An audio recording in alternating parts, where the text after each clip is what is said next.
If you are a business owner or entrepreneur and you are not using AI to help your business grow, then experts say you are already behind your competition.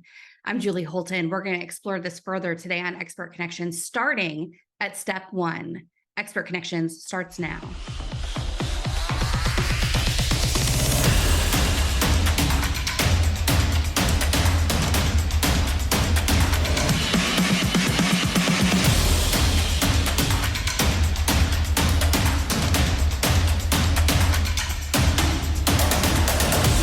There's a saying that AI won't replace humans, at least not yet, but humans using AI will.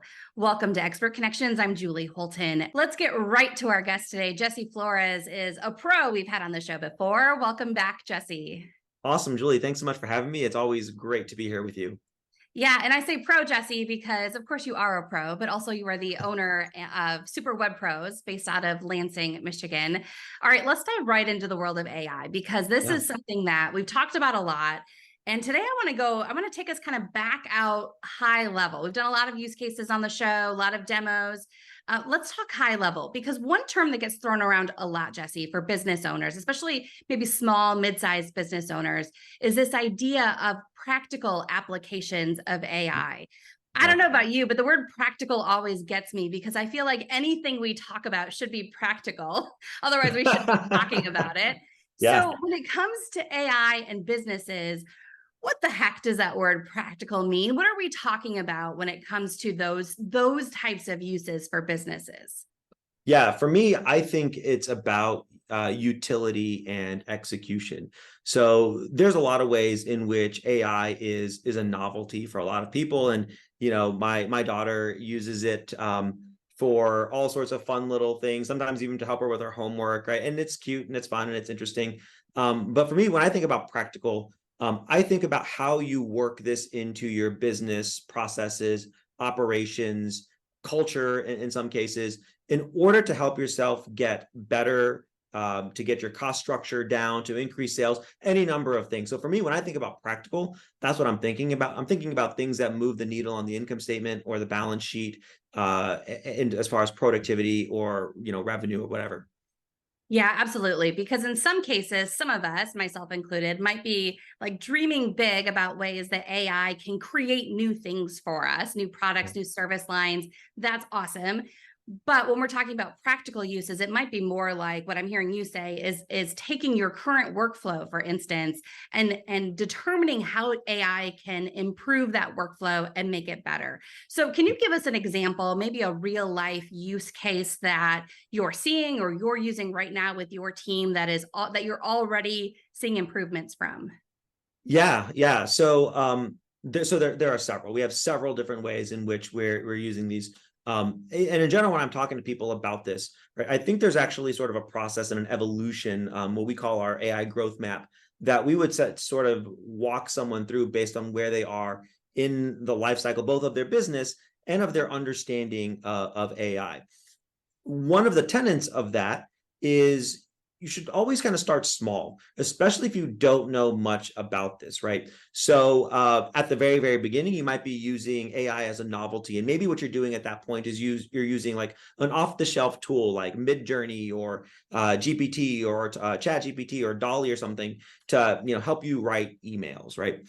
But as you start to evolve your both your skill set and depending on the size of your organization, AI starts to evolve from being a novelty to maybe being a collaborator to being worked into your infrastructure to ultimately becoming some form of disruptor or brand new sort of innovation, right? That's really the last thing is an AI as an innovator.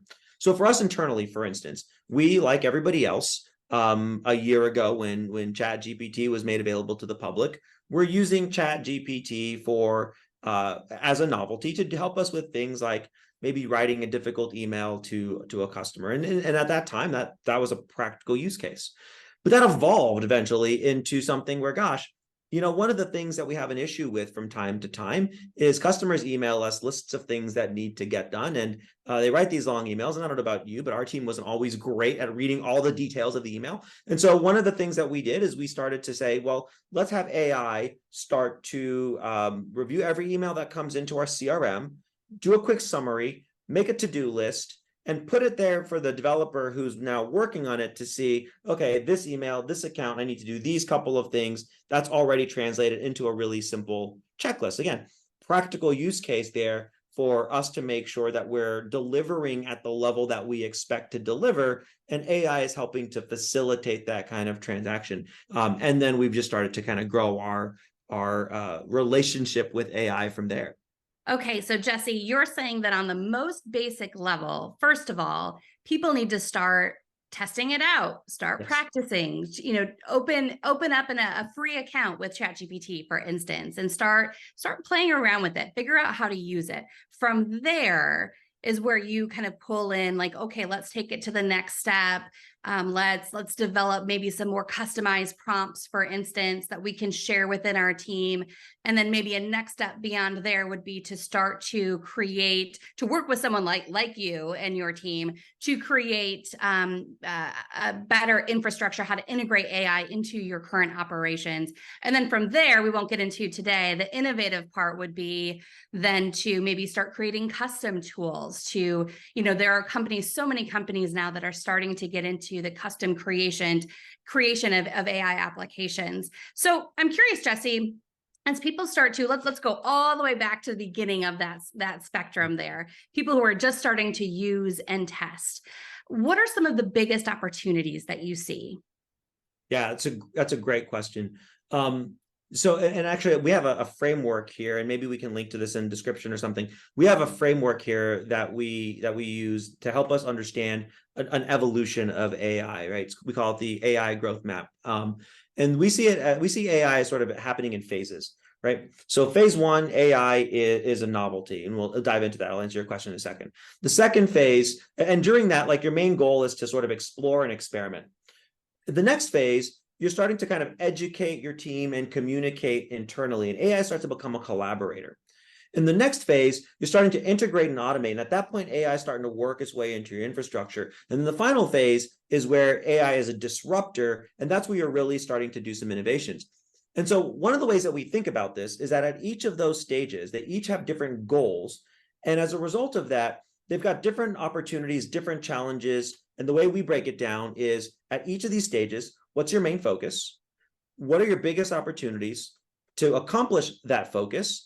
What are the biggest challenges to realizing that goal? What resources are required? What skills are required? And then what are some examples that might happen? And what's the level of investment that you need in order to move from stage one to stage two? I think one of the biggest challenges or one of the biggest, challenges that people can have is you're dreaming out here, or maybe you're not even sure what out here looks like. And so you just kind of shut down, or you don't, there's no way to close that gap. So we're big fans of like just incremental improvement, incremental scoping. So if I'm brand new and I'm just now kind of figuring out, getting into ChatGPT, first of all, where have you been the last year? But second of all, if that's where I am, like, the number one thing I should be doing is just playing with it. We all used to be kids. We all used to play with things. We all used to wonder things.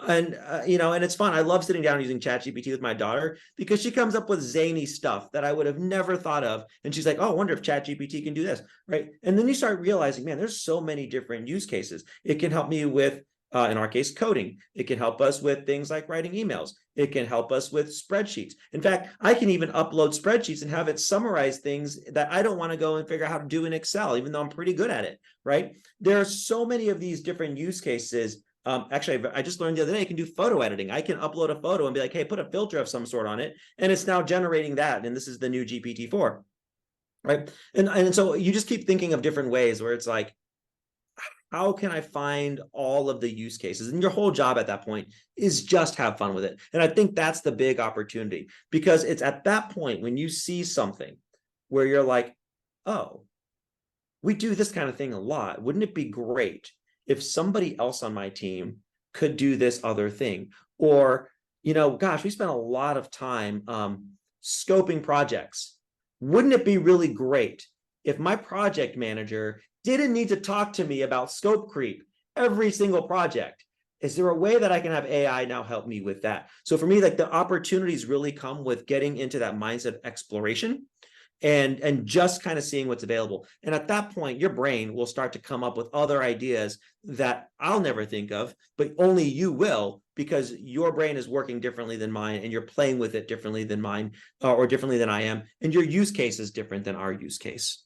And all it takes at that point is just an account with ChatGPT.